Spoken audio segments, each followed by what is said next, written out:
What's going on, AP Human Geography? Let's go through these semester final test questions. There are 58 questions on the exam. There's also an FRQ. Without further ado, let's get started to try to make this move as quickly as possible. So, folks, we are going to start with Unit 1. Identify a formal, functional, and vernacular region and give examples of each. Okay, a formal region has some uniform characteristic that is constant or common throughout the entire area. So it's like drawing a line around an area because everybody or most of the people in there, some sort of characteristic is common. That could mean, this is a Catholic area where most people are Catholic. That could mean this is the Corn Belt where corn is the #1 product that's created. Alrighty. That could also mean, hey, like formal boundaries, like city boundaries. This is the city limits, all right? So there's some sort of common characteristic. A functional region is where there's a node or center of activity, and the further that you move or extend outward from that node, from that center of activity, the less in contact with that region you are. So functional regions are things like, if you remember, like a shopping mall, all right, or like a delivery, the delivery range of a pizza joint, a newspaper delivery, all right, is another good example. Cellular phone towers or like cable television towers. How far do they reach? The further you extend outward from the center area, the less likely you are to be affected by the signal. All right. Vernacular regions are regions that exist mentally in our heads. There's no actual formal boundary or line that says you're moving from one region to another. They're generally up to interpretation. They are up to each person's opinion. So, for instance, vernacular regions would be things like downtown. They would be things like the South. And there could be a number of different factors as to why someone considers it to be a region to themselves in their own minds. And your reason for calling it downtown or the South might be different than the next person's reason. All right. So those are regions. Next question, number 2. How mathematical location works, latitude and longitude. Okay, remember, we divide, we carve the Earth up, I guess you could say. We create imaginary lines going across it, right? The line going left to right on the map, so across the map in the center is the equator. That is 0 degrees, if you remember, latitude. And then if you remember, the line that goes north to south through England and is considered 0 degrees north-south is the line of longitude. That is the prime meridian. Remember, lat is flat, right? And so another word for latitude, lines of latitude are parallels because they run parallel with each other. Another name for lines of longitude, if you remember, are meridians. That's why the prime meridian is the first one, the one that starts at 0. If you remember, lines of longitude connect at the poles. Lines of latitude never connect with one another. They just go in complete circles around the Earth. That's one of the reasons why lines of latitude can be 0 to 180 degrees east or west, and why lines of longitude only go 0 to 90 degrees up to the poles. Okay?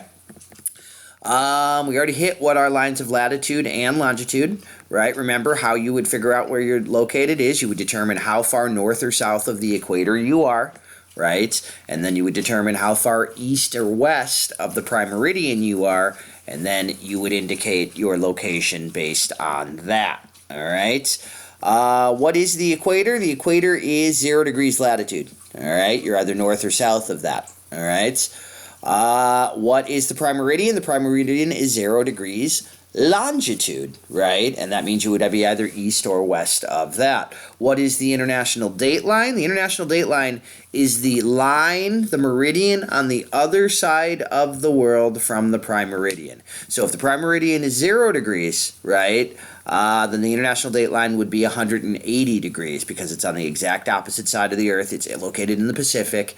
And that's the place, if you remember, where every new day begins, all right? So when the day begins at the international date line, it's going to be 12 hours, right, before it is a new day in the area of the prime meridian, all right? We are located, as you recall, north of the equator, right?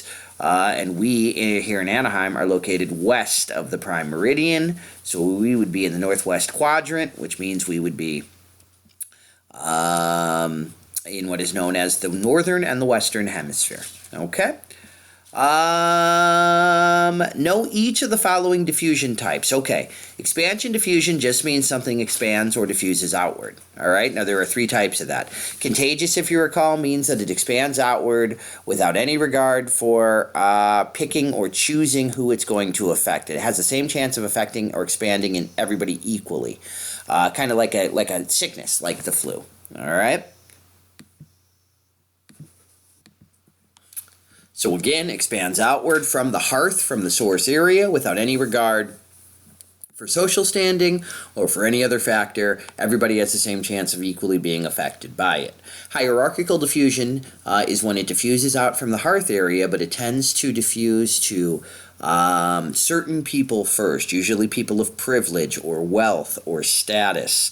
And then if you remember, it diffuses from them, from one of them to the other people like them. And then eventually it trickles down to the rest of society as well. All right? So something contagious would be, again, like a disease that equally affects everybody, like a cold or like the flu. Everybody has the same chance of getting it. All right? Which means it tends to grow massively, quickly, and spread outward in a very fast way. Hierarchical, right? Remember, it goes from a person of privilege, like a king, who might pass down a tradition to another king, and then they might order their subjects, for instance, to practice something, which would then trickle down to the rest of society after it's already been in contact with people of privilege or status. All right? Stimulus diffusion is another type of expansion diffusion. That's where the basic idea or concept diffuses to a new location, but it is changed in some way. So for instance, think about India and McDonald's. McDonald's diffuses to India, right? But they don't serve the same food types. They don't serve the Big Mac because beef is taboo there, right? And so they serve other McDonald's sandwiches there that do not include beef whatsoever. The second major category of diffusion is relocation. Relocation is where an idea isn't what moves, it's the people who practice it that do. They relocate, they migrate to a new place, and they bring this custom or tradition with them. All right? When the Amish migrate from Europe to the United States, they bring their specific religion and culture with them, and they continue to practice it in the communities in the U.S., just like they had in Europe. Reverse hierarchical is a diffusion type that actually starts in poor or less connected, rural maybe areas, by people who generally are not associated with privilege or power or status, and then it diffuses upward into the rest of society until eventually even wealthier folks or privileged or people with special status are practicing it as well. All right. Some examples of reverse hierarchical diffusion might be like country and bluegrass music. They would be maybe things like NASCAR as well, right? Which started out as a relatively small spectator sport and has grown outward. Number 4, what is a projection? A projection is attempting to take a three-dimensional object like Earth or a part of Earth and putting it onto a two-dimensional flat surface. All right, what is distortion? Distortion is the error that's created when you create a projection. All projections have some errors. There's no 100% accurate map. They all have an error or distortion of some type. All right? So distortion can be, for instance, usually it means that things are extended or stretched, so it makes it look like the objects on the map are not as accurate. They don't reflect the accuracy of what's on Earth. There's different types of distortion, if you remember. There's size, right, where the size of things is screwed up, the shape where they change the basic shape. If you remember, the direction that something faces can be adjusted as well in order to try to make the other types of distortion reduced. Okay? Size, shape, facing, area, all right? All of those are possible ways that distortion can occur. Distortion is generally worse on a small-scale map. It covers more land, more area. And so since there's more land on a small scale map, then when the distortion happens, what that means is that the error is larger because we're dealing with a larger amount of land on the map itself. All right, so the more land you have, the more stretch, for instance, there's going to be, the more error, right? If I just have a picture of a park, for instance, and I have distortion, well, then the distortion's just going to be what? Maybe, I don't know, the outer edges of the park. But if I have the state of California and it's distorted, then there's, because California is much larger in size than just a park boundary, then the distortion, the stretch, the error is going to be much larger. All right. 5, know the geographic meaning of each of the following. Scale. Scale is just a fancy-dancy word that means the relation of an object on Earth to its actual size on the map. All right, so what's the relation of an object on a map or on a projection to its actual size on Earth? Scale oftentimes is confusing for students. All right, remember, large-scale maps are generally more close-up. All right, they zoomed in, and small-scale maps are usually zoomed out. Distribution is the frequency of something in a given area. It's how something is displayed or spread out over a surface. So, hey, the distribution in our classroom would be the number of people or the number of students, and how they are arranged within the room. All right, the distribution of your neighborhood, right, is probably different than the distribution of neighborhoods around you, because the houses are not in the exact same shape or direction or facing the same way, and the roads are probably slightly different from one another. Density is simply the amount of something within a space. So as distribution includes density and other factors, density is just the amount. So if we're looking at two squares of the same size and we have 5 dots in one and 4 in the other, then the one with 5 has a higher density. Arable land is agricultural land. It's land that is available or suitable for agricultural needs. Arable land usually is a good measure of how much food can be produced in a particular country. Emigration is when you leave a country. Immigration is when you arrive in a new country. So Mr. Majewski's ancestors emigrated from Poland. They immigrated into the United States. Taboo, remember, is a custom, a social custom that is forbidden by a particular group of people. Pork with Muslims, beef with Hindus, alcohol with certain Christian groups, especially on certain days of the week like Sunday. A polder is from Unit 1. A polder is when an area has very limited land. For instance, they flood a lot or they're along the coastline. What they will do is they will essentially bring dirt into an area. They will stack dirt up on an area, and they will essentially, by doing this and packing the dirt down, add more land, physical land, to their territory. They're basically modifying the environment, so it's an example of modifying your environment by adding ground or earth or dirt to an area that's normally water to fill it in so you actually have more land with which to live on. The Netherlands uses polders a lot to increase the amount of agricultural land they have. They literally fill in waterways or flooded areas, and then they turn those into productive agricultural lands by modifying the environment. Terracing is another famous example of modifying your landscape.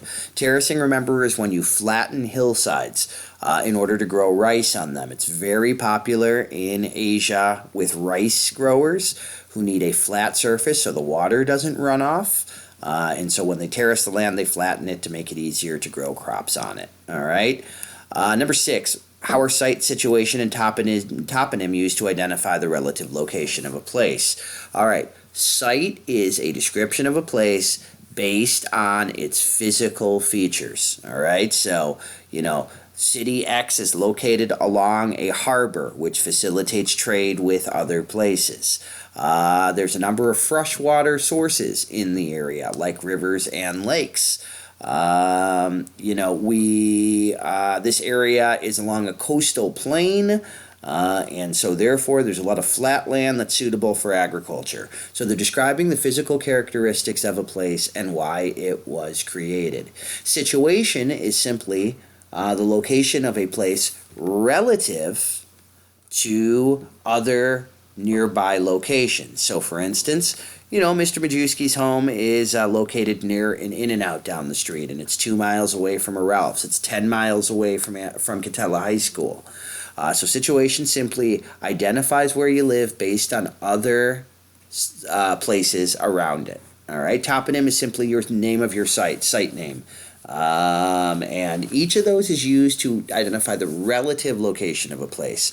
Doesn't pinpoint, doesn't specifically tell you where you are at, but it gives you a relative or a general idea of where you are located. All right? Those three things are relative location. Remember, mathematical location or absolute location is determined by latitude and longitude. Okay? 7. What are the more developed and less developed regions of the world? Okay, well, the more developed regions, right? North America. That would include Canada and the United States. Europe, especially Western Europe. That would include Japan. That would include Australia. Or Oceania as well. All right, the least or less developed regions of the world. Sub-Saharan Africa is the least. South Asia and Central Asia are considered less developed. All right, East Asia and Southeast Asia are oftentimes considered less developed as well.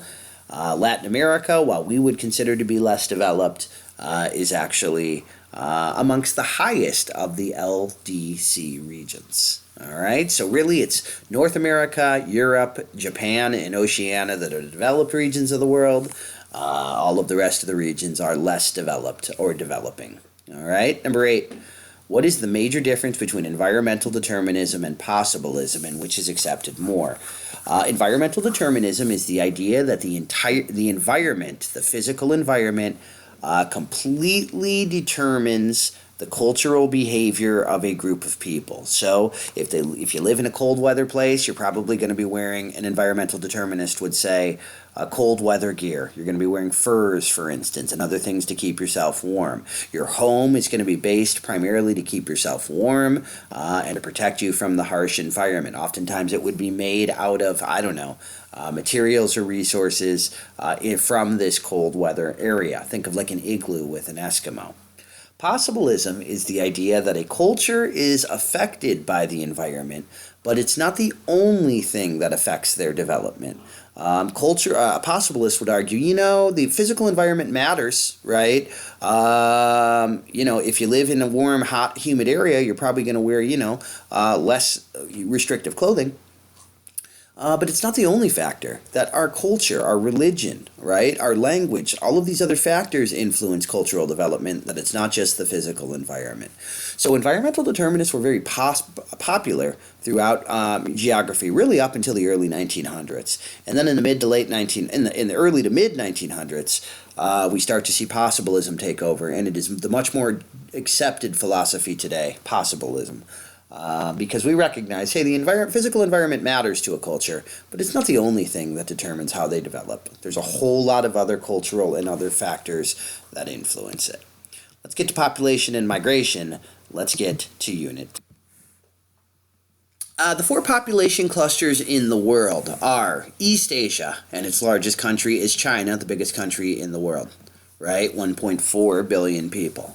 The second largest population cluster is South Asia, and that largest country is India, right? About 1.3 billion people. The third largest population cluster is Europe, alrighty, and Germany would be the largest country there in terms of population. And then Southeast Asia is the 4th largest population cluster, and it is Indonesia is its largest country, which happens to be the largest Muslim country in the world.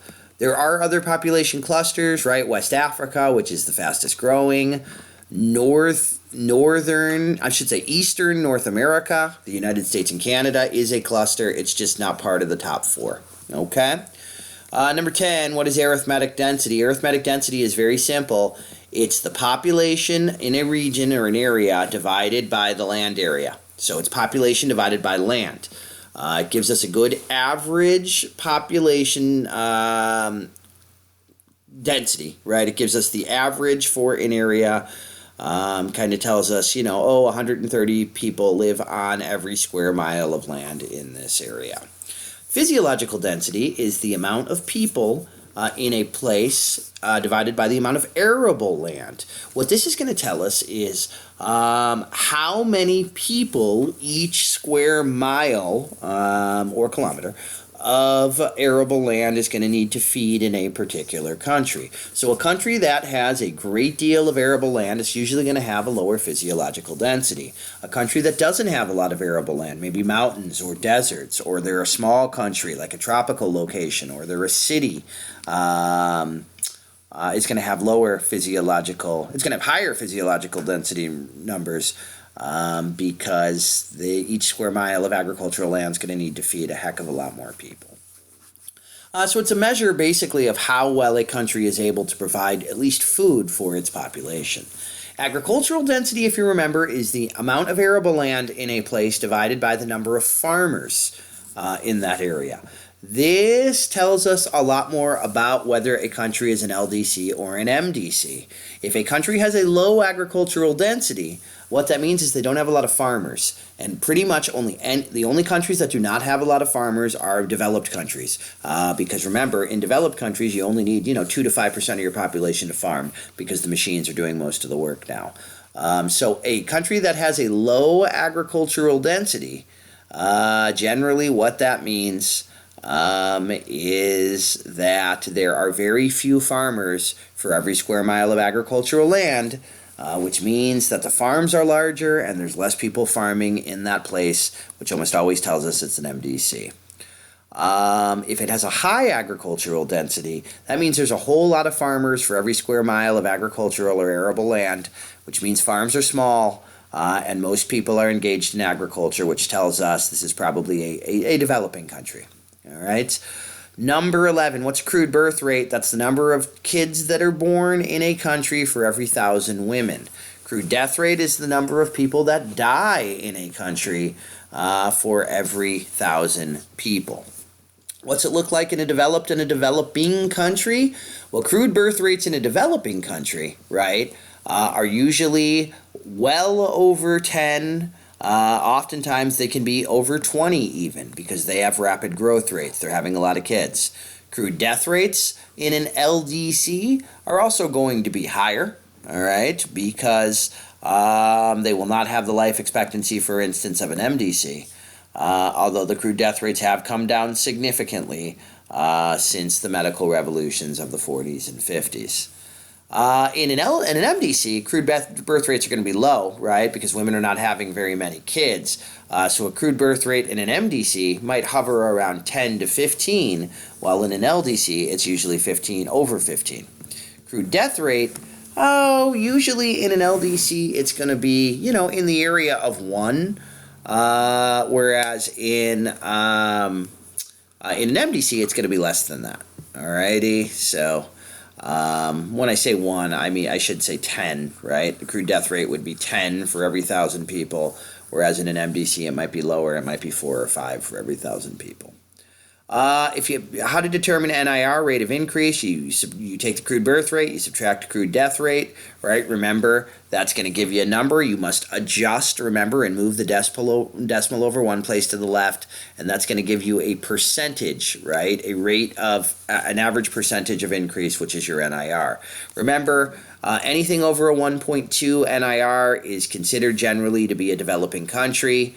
Anything lower than that is usually almost always an MDC.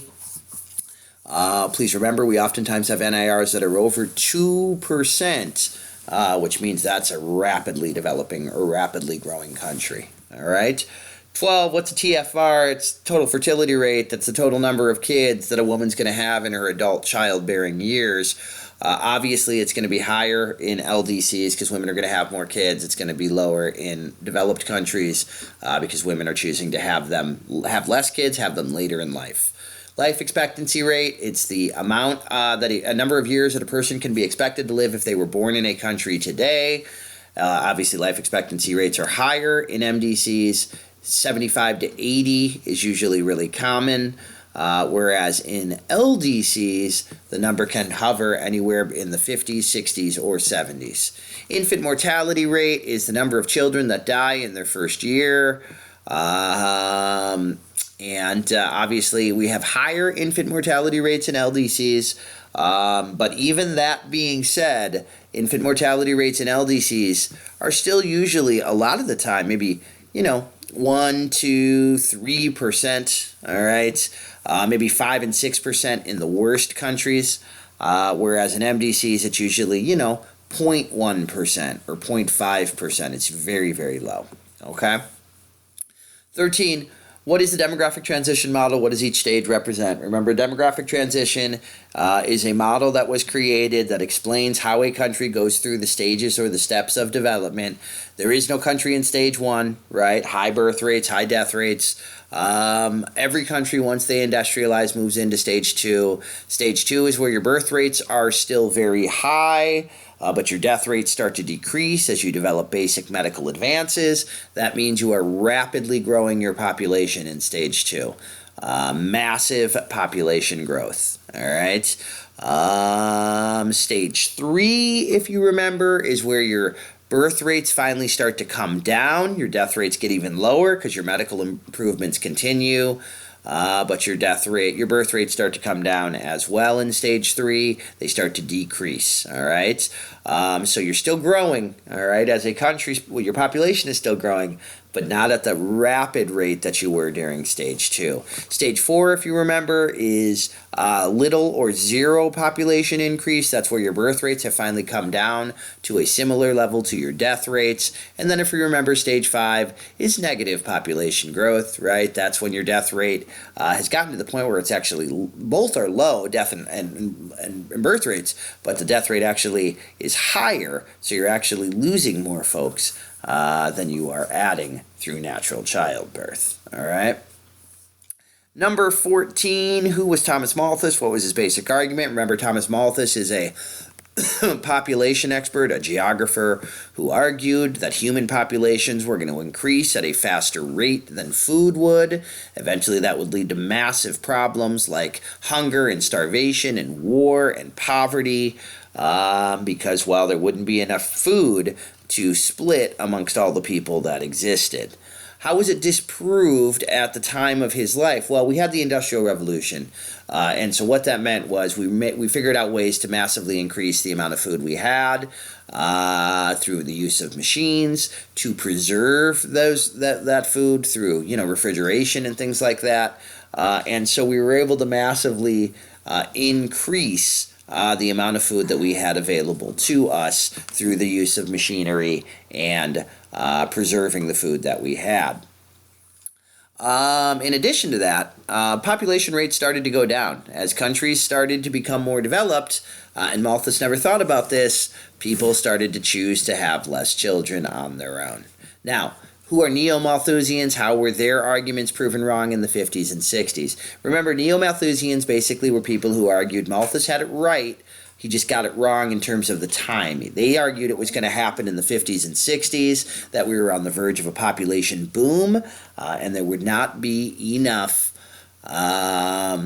food or other resources to meet the needs of the growing population, especially in LDCs. Neo-Malthusians were disproved because we had something called the agricultural or green revolution in the 50s and 60s, where we massively increased the amount of food we were producing in the developing world. We used things like fertilizer that we brought from the MDCs. We used pesticides. We developed new pest-resistant seeds and crops that massively increased the amount of food that LDCs were able to produce, so that we still produced more food than the LDCs produced population. So Malthusians have never been correct. There's always been something that has allowed us to produce more food than they anticipated, or where birth rates started to decrease on their own. All right. Number 15, what is a population pyramid? How would one look for stage 1 to 5 country, that should say? Population pyramid is a visual display of a country's population growth. Remember, there's men on one side, women on the other. It's divided up into age brackets of 5. And so it tells you a number of things. It tells you how old or young your population is, how that's going to change over time. Are you going to have a lot of youth dependents? Are you going to have a lot of elderly dependents? Remember, your population pyramid really tells us your level of development. If you're a stage 1, 2, well, nobody's a 1, but if you're a stage 2 or even a 3 country, you're going to be considered developing. Stage 4 and 5 developed, and that's where their populations are definitely much older than they were previously. All right. What demographic factor is the primary determinant of a population pyramid? That's going to be crude birth rate. Right? Nothing influences your population pyramid more than your crude birth rate, right? Because that's determining how many people are born at any given time. What are the youth and elderly dependency ratios, and why are they important to a country? Youth dependency ratios are all percentage of your population that's less than 15 years old. Elderly dependent ratio is your percentage of your population 65 or older. These two groups are special in that the rest of society, the independent portion, are going to have to contribute in order to pay for the needs of the youth and the elderly. The youth are generally too young to work or to contribute to the economy. The elderly are generally older, retired, less able to contribute, and so they're dependent on the rest of society to provide services for them. Generally speaking, LDCs have a larger youth dependency ratio because they're having a lot more children. MDCs usually have higher elderly dependency ratios because they've had less kids, which means a higher percentage of their population is aging. All right. Again, it can tell us a lot about the level of development and the needs of a society. If you have a large youth dependency ratio, you're going to need to make arrangements or plans to, for instance, focus on things like childcare, focus on schooling and education, maybe focus on the building of things like parks, all right? Whereas if you have a large elderly population, that oftentimes means you got to think about safety net programs, right? Like medical insurance for the elderly or like Social Security for the elderly, to provide them help, to provide them support. Oftentimes with an elderly dependency ratio, you're going to see a lot more older people moving in with their families, parents, grandparents moving back in with the family again so that they can be provided for. 17, what is urbanization? It is the process of people moving from rural to, it's the process of people moving into urban areas, which usually means they come from rural farming areas. So it's the development of cities. It's the growth of cities as people flood into urban areas or cities in order to seek out opportunity, services, and jobs there. Suburbanization is when people move from city center areas towards the outskirts of cities. They usually do this because they want the benefits of the city, so they're close enough to it still, like the nightlife, like the downtown, but they want to live further away from it where they can still experience, greater peace, comfort, usually better services. Oftentimes it's a quieter lifestyle, right? And so they kind of want the best of both worlds. They want to live in the suburb, which is the newer communities located in the outskirts of the American city, while they still have access to the happenings within the urban area that is close by. Counter-urbanization is when people move from cities and suburbs back out to rural areas again.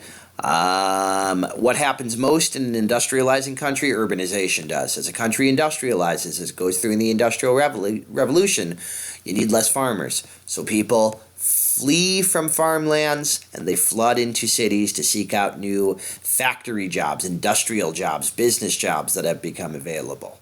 What about in an MDC? In an MDC, you're going to see more suburbanization. Wealthier groups are going to move towards the suburbs, the outer edges of the community, and they're going to cluster there in what are considered to be more expensive homes, usually single-family homes with lawns, with yards. And then counter-urbanization also going to take place in an MDC as you become very developed, right? You're going to have people who are going to be at the age where they can retire. They like the peace, they like the quiet, they like the beauty of the rural life, of the outdoors, and they can still be connected through technology, the internet, television, phones, radios. They can be connected still to what's happening in the cities without having to live there any longer, which makes it easier for them to still work from home. All right, number 18. What is international migration? That is migration from one country to another. What is interregional migration? That is movement within the same country, migration within the same country, but from one region to another, like from a rural farming area to an urban city area. What is intra-regional migration? That is migration within the same region, where you are never leaving the original region you were in. So, for instance, when you move from the city center to the city suburbs, you've never really left the city limits. That would be intra-regional migration. All right? So, international across countries. Interregional across a region within a country, like from rural to city. And intra-regional, again, would be staying within the same region, just moving within it, like moving from one part of Anaheim to another, moving from the city center area maybe to the outskirts to the suburbs. What type did urbanization and the enclosure movement lead to? Urbanization leads to interregional migration, right? As you move from rural agricultural regions into the big bustling city areas. The enclosure movement, remember, occurred in England right as they were starting the Industrial Revolution. They didn't need as many farmers, and so they closed off a lot of farmland. They fenced it off, and they sold it to the wealthier, larger farmers, which meant that a lot of other small farmers had to give their farms up, and they had to move into cities as urbanization and industrialization took place. Okay, to look for new jobs, to look for new opportunity now that their farms were gone.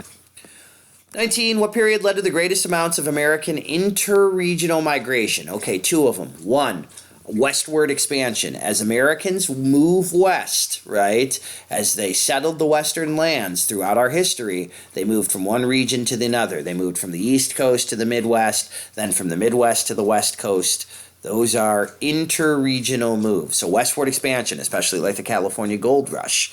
Our other major form of interregional migration was when we went through the Industrial Revolution in the early 1800s and 1900s. People moved from rural areas, they moved to cities as well. 20. What's the difference between a legal resident and a guest worker policy? Legal resident policy says that individuals are allowed to live from other countries, are allowed to move and live in your country for an extended amount of time or a predetermined amount of time. They're allowed to be there for whatever purpose they want. Work, school, all right?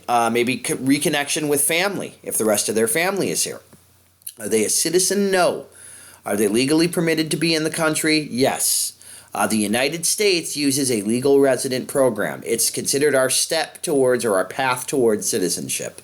Oftentimes people are admitted into the country as legal residents at first, and then later on they can file for citizenship and become a full-fledged citizen of the country.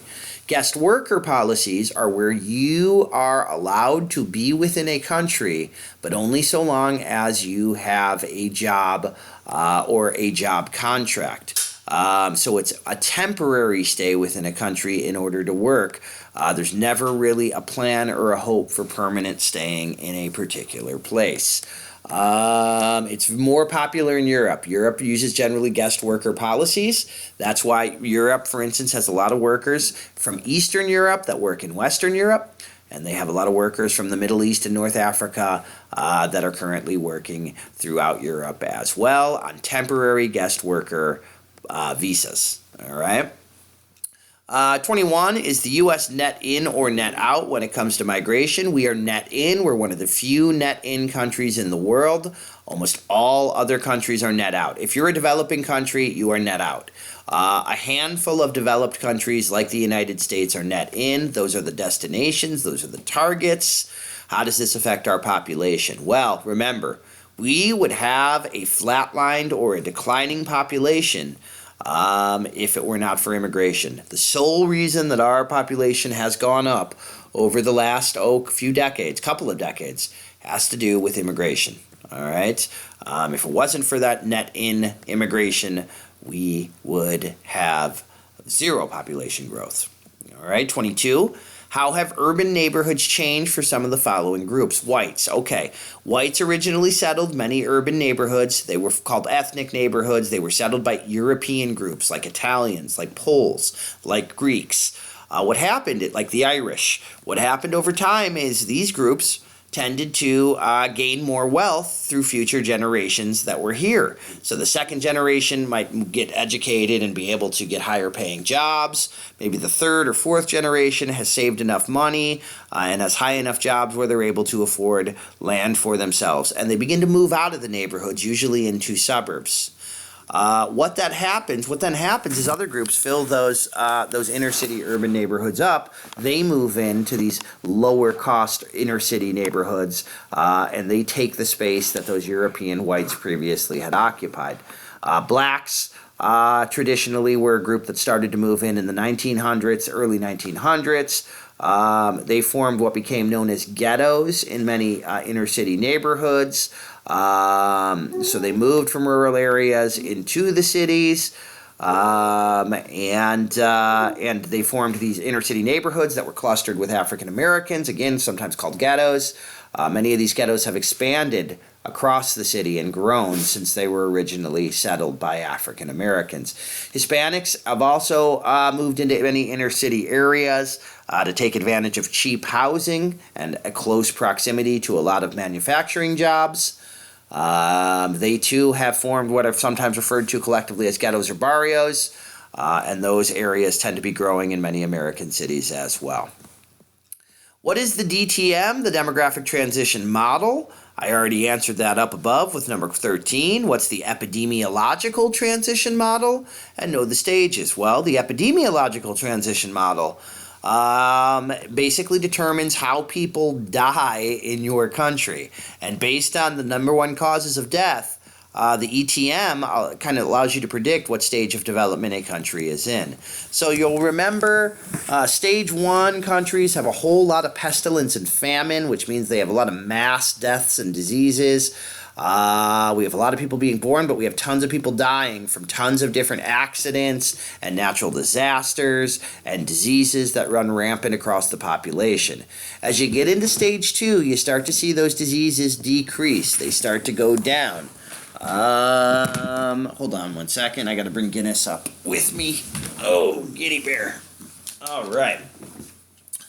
All right, you all good, Guinness? You chill? All right. So again, stage 2 is known as receding pandemics, which means the pandemics, the mass casualties, the mass deaths are starting to decrease as you develop basic medicine like penicillin, like antibiotics, that cause the deaths and the diseases and the accidents and the natural disasters to not be as deadly as they were previously. All right? Stage 3, you start to get into, if you recall, emerging, what are known as emerging geriatric or elderly diseases. All right, what we mean by that is folks start to live longer, and so the major causes of death are no longer, natural disasters and mass diseases. Like epidemic diseases. They're things that are associated with the elderly, all right, like cancer, like heart disease. So we start to see folks live longer, and that means the causes of death start to become more attached to old age, all right? Stage 4, remember, this process continues. People are living longer, but because they're living longer, we have a higher percentage of elderly, which means we have higher percentages of people that are dying from old age diseases. So the cancers, it's called delayed degenerative disease, stage 4. The cancers, the heart disease, we develop treatments that prolong people's lives so they live longer, but they're still dying from these diseases more than any other. So it's a lot like stage 3. It's just that people live longer with these diseases because we develop, chemotherapy, and we develop things like heart transplants and stents in your heart that will allow you to live longer if you have heart issues, cancer, or other diseases that we associate with the elderly.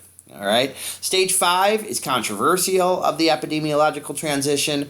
Remember, stage 5 argues that we are going back to an era where many of these diseases that we had previously wiped out, we had eradicated, are starting to return.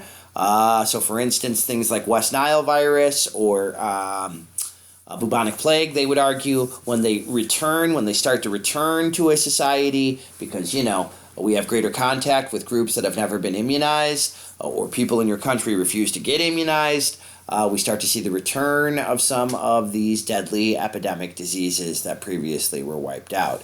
A lot of folks aren't sure whether stage 5 of the epidemiological transition is legit or not, whether it actually ought to be considered as such, but it is considered by many to be realistic and an actual stage. 24. What is the country with the largest number of documented and undocumented immigrants into the U.S.? It's Mexico for both. All right, Mexico has the largest number of documented and undocumented immigrants coming into the country.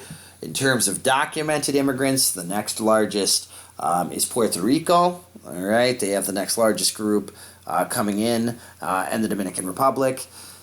And the next largest groups of undocumented immigrants come from Central America. All right, 25, like Honduras and Guatemala and Nicaragua. 25, what is the main reason why people migrate to a new country? Economic reasons is always the number one reason why people choose to migrate. All right, jobs usually. All right, better job opportunities, better wages, better salaries. All things considered, economics is the primary reason why people migrate. 26. What were immigration quotas in the United States and when were they passed? Immigration quotas were limits on immigration that restricted the number of immigrants that could come in from around the world. They were passed in the 1920s when the U.S. was fearful of immigrant groups. They completely restricted Asian immigration, so they cut it off completely. And if you remember, they reduced the numbers coming from Southern and Eastern Europe to very small amounts. They gave preference to Western and Northern immigrant groups who were viewed as more similar to the Americans that were already here. They opposed Southern and Eastern groups like Catholics, like Jews, because there was a belief these folks were somehow changing society for the worse. What did the Immigration Act of 65 do? 1965, it got rid of those quotas, and it basically set up a system where we accept people regardless of where they are from. We have a set number that we accept each year, and beyond that, we do not limit or pick where those people come from. If you're first in line, no matter where you are, you legally get to get into the country until we reach a certain limit on number every single year. Why was the Immigration Reform and Control Act of 1986 significant? Because, folks, that was the last immigration policy that we ever had as a country. We have not developed a new one since then. What did the Immigration Reform and Control Act do? It gave all undocumented immigrants in this country legal status, and then it tried to enforce the borders from that point forward. So it enforced the borders, which means we're going to, more strictly monitor and guard our borders to try to prevent undocumented immigrants from getting in.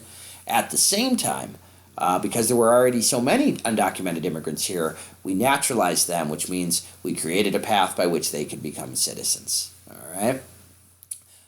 27, we're on to Unit 3, Culture. Know the differences between folk and pop culture in this country. That's easy, right? Folk culture is isolated. It's usually cohesive, which means more together. It's conservative. It's religious, right? It's more rural, usually. It's more resistant to change, right? So it's slower to change. It's usually passed down orally. I'm thinking there's other characteristics as well that I can't think of. It is homogeneous, right, where the people who practice it are generally the same in a particular area. Popular culture is the opposite of those things. It's usually urban. It's dynamic, which means it changes quickly. It is usually secular, non-religious, right? It's fast-moving. It diffuses through, and I think this is another question. Let me double check. It diffuses through hierarchical diffusion, whereas folk diffuses through relocation. How are each diffused? I just answered that question. Which is usually passed down orally? I answered that as well. Folk culture is. All right, popular more likely to be written down or recorded. 28. Know the folk housing regions in the U.S. And how folk and popular housing styles are different.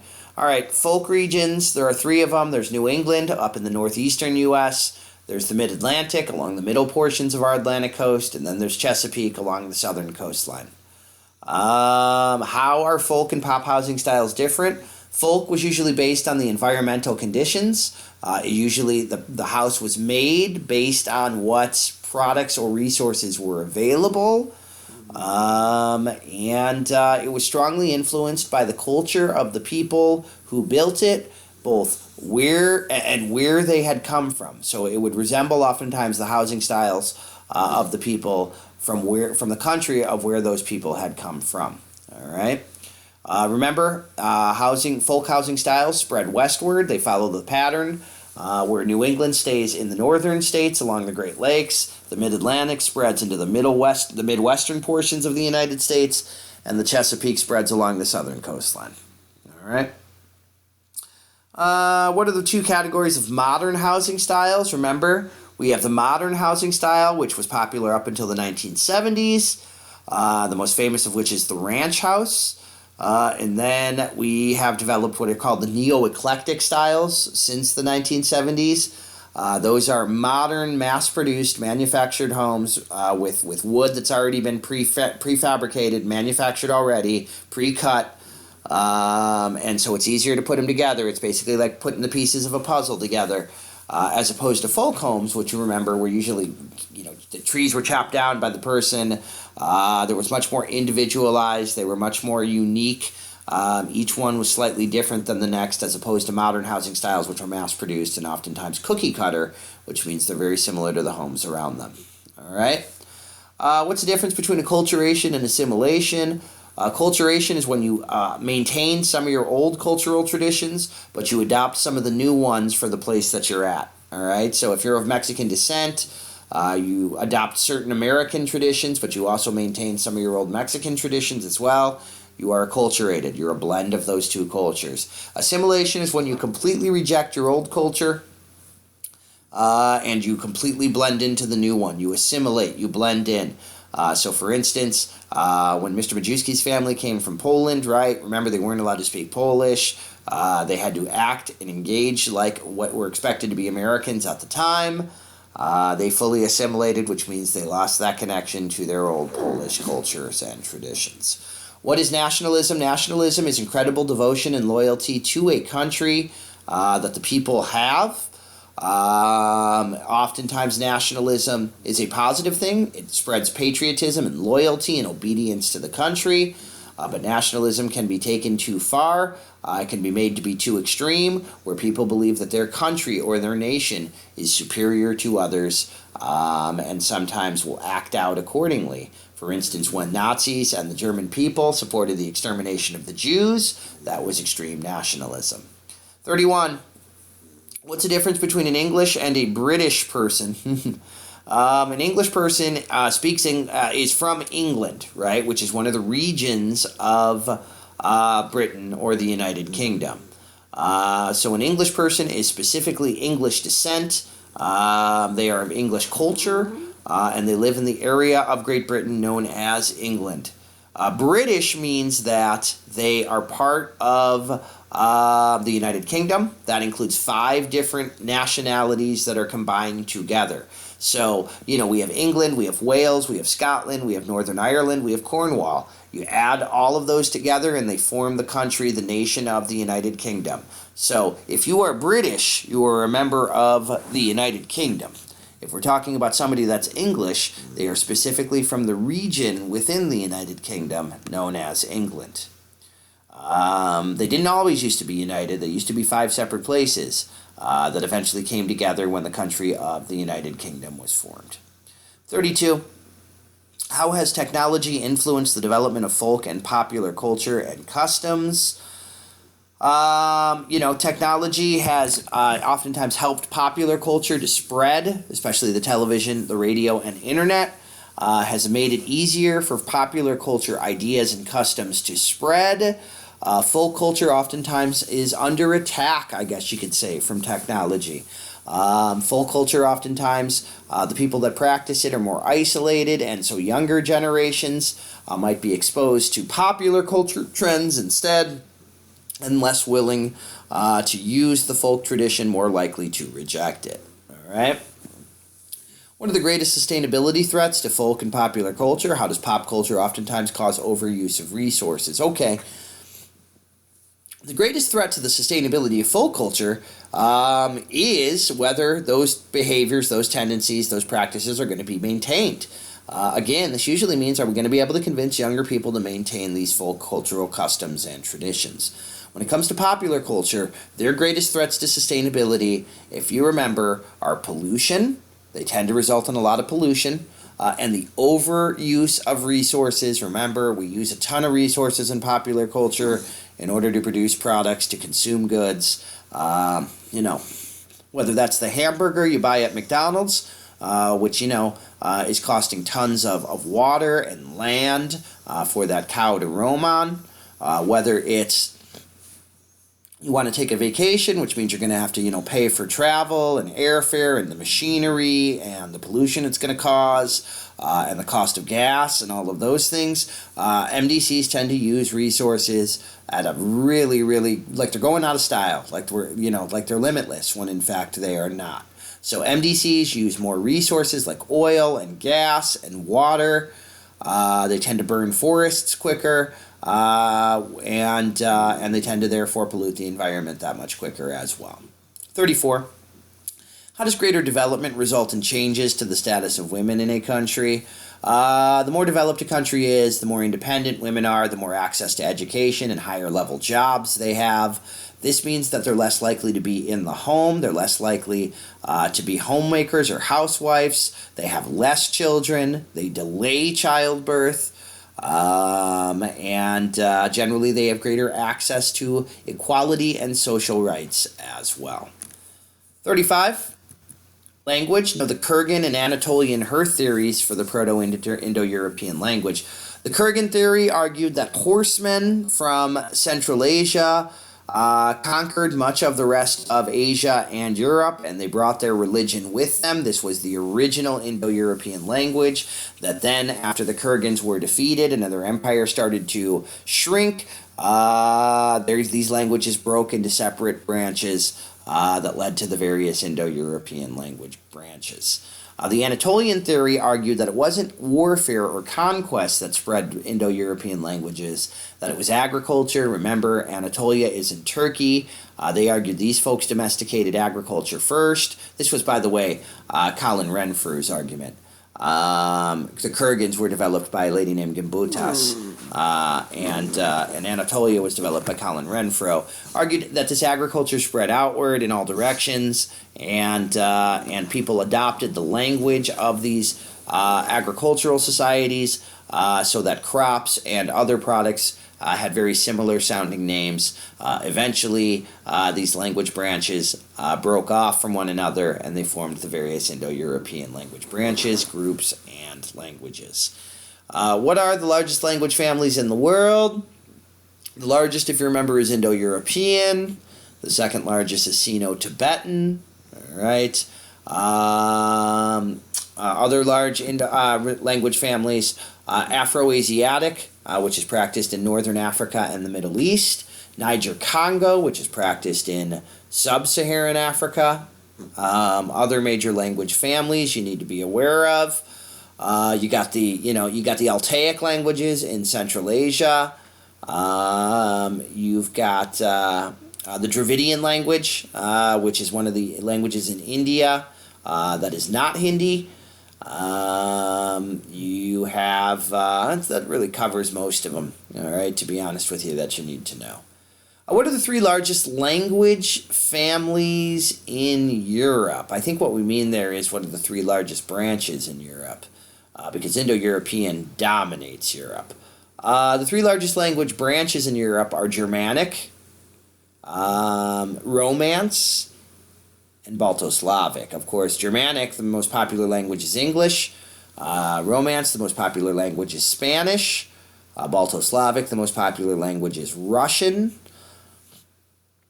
Indo-Iranian, you need to know. The most popular language for that is Hindi. The most popular Afro-Asiatic is Arabic. The most popular Niger-Congo would be Swahili. And I'm trying to think if there's any others off the top of my head that you need to know. I don't believe so. What individual languages are dominant in particular parts of the world? I already kind of mentioned this, but obviously English in North America, Spanish and Portuguese in Latin America. There is no particular language that's dominant in Europe, right? It would be Arabic again in North Africa and the Middle East. It would be Swahili in Southern Africa. It would be Hindi in India. It would be Urdu in Central Asia. That's languages that are spoken by people like in Pakistan. It would be, English in Oceania.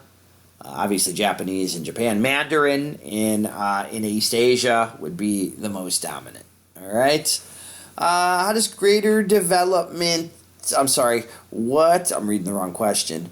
What is language superfamily and why are they difficult to prove? Superfamilies are where language families we believe originated. They originated from some common ancient. I think I said religion.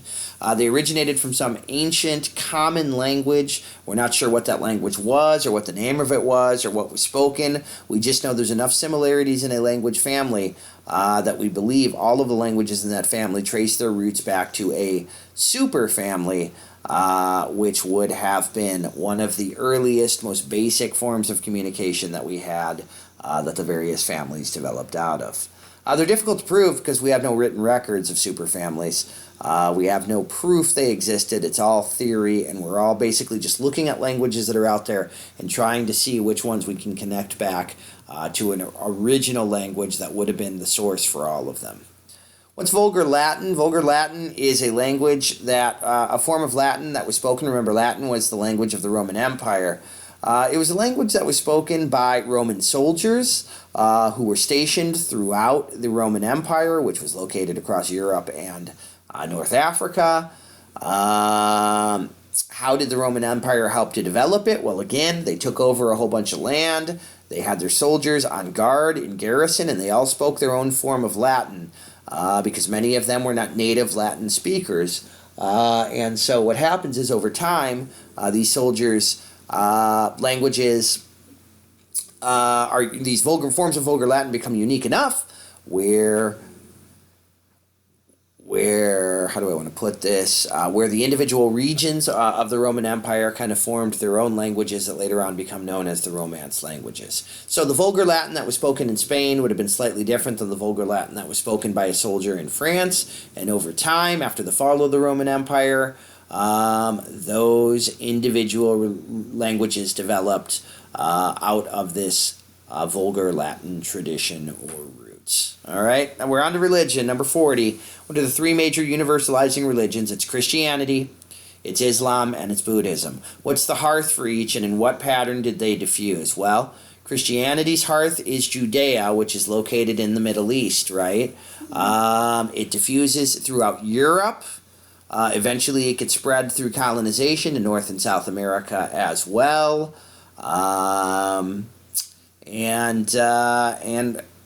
The other universalizing faith, Islam, right, is the second. It too originates in the Middle East in two Saudi Arabian cities, Mecca and Medina.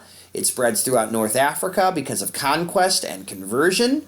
Eventually, it spreads eastward as well, thanks to the Ottoman Empire, who converted. They ordered their people to convert as well, eventually they took over surrounding countries, and they forced them to convert to Islam. Additionally, by the way, in Christianity, how did it spread throughout Europe? It was spread by missionaries, Christian missionaries, especially the disciples of Jesus, who really devoted their life after Jesus' death to making sure that small groups of people converted. The major change for the Christianity was in about 300 A.D. The Roman Empire, the emperor, ordered the entire Roman Empire to convert to Christianity as well. All right. Buddhism. Buddhism started in northern, in a place called Nepal, which is right above India, located in South Asia. It spread outward largely because of trade. Buddhist traders would bring this religion with them throughout the rest of Asia. It became popular in East and Southeast Asia because of its ability to blend with other ethnic faiths there. What are examples of smaller universal faiths? Sikhism is a good example of another universalizing faith that's very small, based in India. And Baha'i is another one, which we don't know a ton about in class, but it is another universalizing faith. 41, what are the major branches of the three major faiths? Okay, Christianity, we've got Catholicism, right? It's strong in Southern Europe. It's also strong in Latin America. That's the oldest of the three branches of Christianity. Then you have the Orthodox Christianity. It's strong in Eastern Europe and Russia. They broke away from the Catholic Church over disagreements about the seven sacraments. And then, of course, Protestantism is strong in Northern Europe. It's also strong in most of North America and in places where England had colonies like South Africa and Oceania. Protestantism is more simplistic than the other two, less routines, less rituals. Everybody is expected to have a more personal relationship with God. And because of that, it was very common in North America, where folks were encouraged to really embrace Protestant religions. What are the other... Oh, in Islam, it's the Sunni branch, which has majority of the people, about 80-something% are Sunni. The remaining Muslims are Shia or Shiites. Really, the major difference here is who should lead these churches. Who should lead the faith? Should it be the children of Muhammad, the prophet? If you agree with that, you're a Shiite. If you think anybody should be able to lead it, it would be the Sunni. And then, of course, when it comes to Buddhism, we've got Mahayana, we've got Theravada, we've got Ramayana. Obviously, Mahayana is the most common, the most popular. That's the one that's most popular in East Asia as well. What are some of the major ethnic religions in the Middle East, South Asia, East Asia, and Sub-Saharan Africa? Okay, in the Middle East, the most famous ethnic faith is Judaism, right? The Abrahamic faith. It is considered to be the origin for both Christianity and Islam. In South Asia, the most famous ethnic faith is Hinduism. Hinduism kind of believes in polytheism, multiple gods. They are 900 million believers, but they're almost all concentrated in northern India. In East Asia, our most famous ethnic religions are Taoism and Taoism, along with Confucianism. Those are more philosophies. They seek out balance or inner peace between a person and earth and in their own lives. They oftentimes get blended with Buddhism. In Japan, they get blended with something called... Shintoism gets blended with Buddhism. Shintoism was really the religion of kind of traditional samurai society. Sub-Saharan Africa, the most common ethnic faith is animism. All right, tribal animism, also popular with native groups and native societies around the world. Remember, in animism, you tend to worship inanimate objects like mountains, or you may even, worship things like animals or natural events or disasters. Guinea, shh, be quiet. 43. In what ways are ethnic faiths different than universalizing one? Remember, universalizing faiths, they have a common origin, they have a common founder, we know when they started. They try to convert people, to proselytize. They're not really connected or isolated to one area of the world. Ethnic faiths are usually more concentrated. They're older. They usually aren't associated with a specific founder. We're not exactly sure where and when they originated. They're usually more closely tied to a particular location on Earth. And they do not usually actively seek out new members, new converts. 44, what are the three Abrahamic religions? Judaism is the oldest. It is the religion that Abraham founded. And then Christianity and Islam develop out of Judaism. They evolve later on after Judaism had been created. Why are they all called that? Because the two latter ones trace their history back to Skinny, relax. Because the two latter faiths, Christianity and Islam, trace their origin back to Abraham, and the Judaism, we call all three of them the Abrahamic religions. 45, what's the difference between a religious branch denomination and a sect? Religious branch, remember, is a group of religions that have the same basic belief system. They're different enough from other religious branches within their religion where we separate or isolate them. A denomination is an individual church or congregation. Usually denominations are linked together. So the Protestant branch is the branch, but Baptists and Methodists and Lutherans are the individual denominations that exist. And then remember, a sect is a small breakaway religious group, usually considered more radical or extreme. They have either chosen to break away from an established denomination because they disagree with some or most of what the denomination says, or they've been booted out, they've been kicked out by the denomination for beliefs that are viewed as too radical. Remember, the LDS, the Mormon faith, renounced polygamy in 1896. Some Mormon churches still want to practice polygamy. They are banished by the Mormon faith, and they would form their own sects, their own individual churches with their own beliefs. 46. Why are Roman Catholics separately concentrated in the Northeast and also the southwestern parts of the U.S.? Well, they're in the Southwest because of migration from Latin America, right? So they have their highest concentrations along the border regions because that's where many folks tended to settle when they migrate from Latin America. They migrate because of chain migration in the areas and distance decay. They migrate in the areas that are closest to where they are coming from. In the Northeast, remember, the northeastern United States had large numbers of Irish immigrants that arrived in the 1800s. They were followed by Germans and Poles and other groups that also had a large number of Catholics. And so Irish are Catholic, so are some Germans, so are Poles, so are Italians.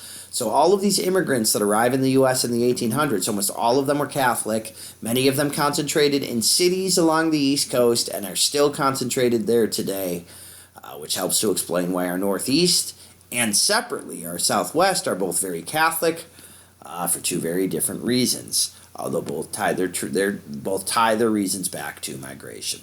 All right, folks, that'll do it. All right, hope this has been helpful for you. Hope you're studying hard. Can't wait to see everybody tomorrow, and can't wait for us to test on Thursday and or Friday.